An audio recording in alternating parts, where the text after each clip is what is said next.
नमस्कार, मैं हूं काजल रस्तोगी और आप देख रहे हैं WNN 360। पूर्व मंत्री एवं कांग्रेस के नेता नसीमुद्दीन सिद्दीकी आज उत्तर प्रदेश के जनपद रामपुर पहुंचे, जहां कांग्रेस के जिला कार्यालय पर उन्होंने एक प्रेस वार्ता आयोजित की। हमारे संवाददाता रिजवान खान के साथ देखें ये रिपोर्ट। मुझे आप ये बताइए, खत्म किसको किया जाता है? जिससे खतरा होता है, डर होता है।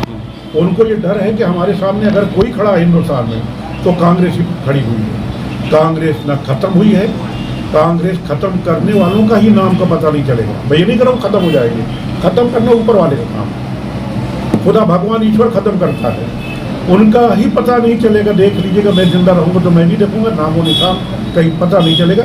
जहाँ दो पे थे वहीं पे पहुँचेंगे। ये यही करते रहे, किसानों के मुँह का निवाला छीनते रहे, गरीबों के मुँह का निवाला छीनते रहे, बेरोजगारी बढ़ाते रहे। भाई कहना नहीं चाहिए, इन्होंने हर चीज़ में GST लगा दी। पखाना पेशाब में लगा नहीं सकते, नहीं उसमें भी लगा देते, खाने में तो लगा दी। क्या कहूँ मैं? तो ऐसे लोगों का हाथ में क्या होगा बताएगा। ईडी लगातार जो पूछताछ कर रही है राहुल गांधी जी से, उसको लेकर क्या कहेंगे? मैंने कहा ना कि जो बोलेगा ED, CBI, इनकम टैक्स, दूसरी एजेंसियाँ लगा दीजिए। सिर्फ कांग्रेस बोल रही है, गरीबों की बात उठा रही है, किसानों की बात उठा रही है, बेरोजगारों की बात उठा रही है, कर्मचारियों की बात उठा रही है, किसानों की बात उठा रही है, आम आदमी की बात उठा रही है, GST की बात उठा रही है। जो भी ये गलत काम कर रहे हैं उसकी बात उठा रही है। उसका मुंह बंद करने के लिए किया जा रहा है।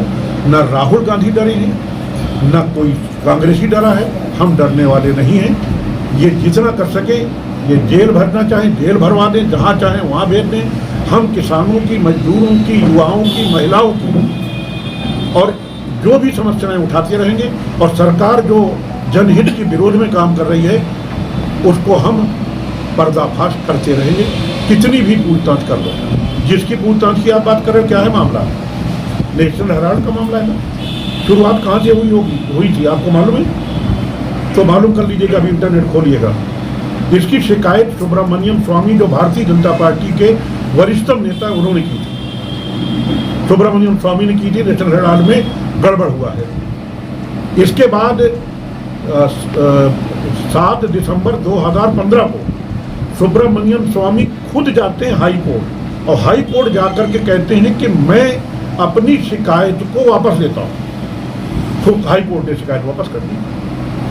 तो फिर अब कौन सी भाई ED की जांच हो गई? और कहते मनी लॉन्ड्रिंग, मनी है ही नहीं तो लॉन्ड्रिंग कहाँ से हो गई? हमें बता दीजिए कि मनी आया कहाँ इसमें। फतेहपुर गया, फतेहपुर में मगरिब की नमाज मैंने पढ़ी, और जैसी नमाज पढ़ के मस्जिद के बाहर निकला तो कई औरतें अपने 6 महीने के, साल भर के बच्चों को लेकर के लाइन से खड़ी थी। फूक डाल दो, फूक डाल दो। उसमें आधे से ज़्यादा बिंदी लगाए हुए लोग थे। एक औरत से लड़की थी, मैंने पूछा, वो अपनी बच्ची को लिए थी। मैंने कहा आपका बहन जी क्या नाम है? बोली कलावती।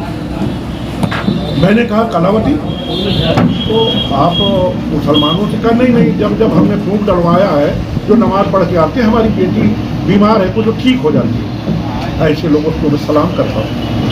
हिंदू है, बिंदी लगाए है, मुसलमान नमाजियों के फूंक डालने के बाद उसकी बच्ची ठीक हो जाती है, ये उसका यकीन है।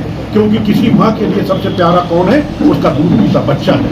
उस बहन को सलाम करता हूँ। ये होना चाहिए। क्या कर रहे हो? क्यों तोड़ रहे हो देश को? हवेली झोपड़ी सबका मुकद्दर टूट जाएगा। आपकी बात का जवाब दे रहा हूँ। हवेली झोपड़ी सबका मुकद्दर फूट जाएगा अगर ये साथ हिंदू मुस्लिम का छूट जाएगा। हवेली झोपड़ी, हवेली माने झोपड़ी गरीब आदमी, हवेली झोपड़ी सबका मुकद्दर फूट जाएगा अगर ये साथ हिंदू मुस्लिम का छूट जाएगा। दुआ कीजिए हम में प्यार के रिश्ते रहे कायम। दुआ कीजिए हम में प्यार के रिश्ते रहे कायम। ये रिश्ता टूट जाएगा तो भारत टूट जाएगा। हम नहीं बचेंगे भारत टूटकर, कोई नहीं बचेगा। जब तक भारत मजबूत है तब तक हम मजबूत हैं। और हमें फक्र है कि न भारत टूटा है, न हम टूटने देंगे। हमारे पैदा होने की बात तो नहीं टूटी, उसके पहले क्या हुआ हमने जाना। दही जमाया और आप खा गए। आदमी के मुंह का निवाला भारतीय जनता पार्टी की जन विरोधी नीतियों ने छीन लिया है।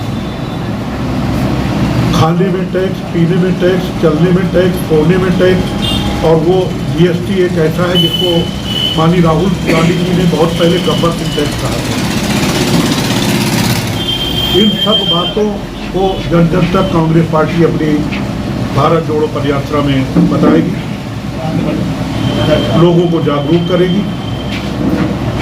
और है क्या कि अगर हम विरोध करते हैं और किसी पार्टी में कांग्रेस के अलावा हमें हिम्मत नहीं दिख रही कि वो विरोध कर सके, अब वो डर के चुपचाप कुछ बैठ गए हैं कुछ पार्टी के नेता, जो विरोधी पार्टी के नेता है कांग्रेस के अलावा। कांग्रेस ही एक ऐसी पार्टी है जो बोल रही है और शुरू से बोल रही है। सोनभद्र का मामला आया था तो प्रियंका गांधी जी पहुंच गई सबसे पहले, और कोई पहुंचा ही नहीं। लखीमपुर खीरी में किसानों को कुचलने का मामला आया था तो प्रियंका जी जब गई तो उनको 3 दिन PAC कैंपस में सीतापुर में बीच में ही गिरफ्तार कर लिया गया और 3 दिन उनको बंदी बना के रखा गया। वहाँ पर फिर राहुल गांधी जी प्रियंका जी के पास गए, फिर वहाँ से उनको लेकर के दो मुख्यमंत्री पंजाब के और छत्तीसगढ़ के मुख्यमंत्री साथ में गए। वहाँ हाथरस का मामला आया तो सबसे पहले आपने देखा कि दिल्ली के बॉर्डर में किसान 3 काले कानून को लेकर के जो किसानों के खिलाफ थे धरने पे बैठे रहे, जाड़ा गर्मी बरसात बैठे रहे और 700 किसानों की मौत हो गई। फिर श्री प्रधानमंत्री नरेंद्र मोदी जी ने उस किसान बिल को वापस ले लिया और कहा हमसे भूल हो गई, हमसे चूक हो गई। 1 साल तक वो किसान बैठे रहे धरने पे, कोई मंत्री तो छोड़ो, कोई भाजपा का विधायक तक नहीं गया कि आपके क्या हाल है, उनके हाल में मालूम करते, वो मरते रहे। आपने उस काले कानून को वापस ले लिया, लेकिन जो 700 किसान मर गए उनकी मौत का जिम्मेदार कौन है? मोदी जी। हम आपसे पूछना चाहते हैं, किसान पूछना चाहते हैं, किसानों का गन्ने का रेट 5 साल में आपने 15 रुपए बढ़ाए, अपने हाथ से अपनी पीठ ठोक रहे हो। मैं आपसे पूछना चाहता हूँ, सबसे पूछना चाहता हूँ, और पूछने के साथ साथ अगर नहीं मालूम है तो जानकारी देना चाहता हूँ कि मैं भी गन्ना मंत्री था। मेरे पास 18 डिपार्टमेंट से जिसमें एक गन्ना था। जब मैं 2007 में 13 मई में गन्ना मंत्री बना तो गन्ने के रेट 122